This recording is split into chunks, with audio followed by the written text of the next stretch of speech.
నంది ఎలా శివుని వాహనుడయ్యాడో మీకు తెలుసా?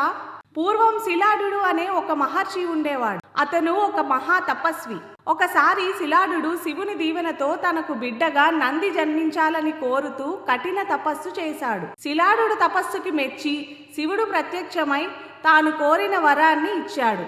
శివుని దీవెనతో శిలాఢుడికి బిడ్డగా నంది జన్మించాడు. నంది చిన్నతనంలోనే ఓం నమః శివాయ, ఓం నమః శివాయ, ఓం నమః శివాయ అని జపిస్తూ శివుణ్ణి ధ్యానం చేస్తూ ఉండేవాడు.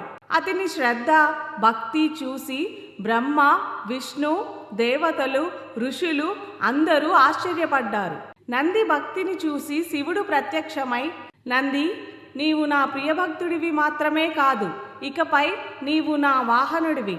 నా ముందు ఉండి నీవే మొదటి దర్శనం అవుతావు.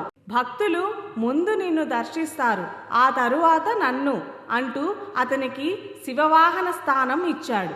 ప్రతి శివాలయంలోనూ భక్తులు లోపలికి వెళ్లే ముందుగా నందిని దర్శించి అతని చెవులో తన కోరికలను చెబుతారు.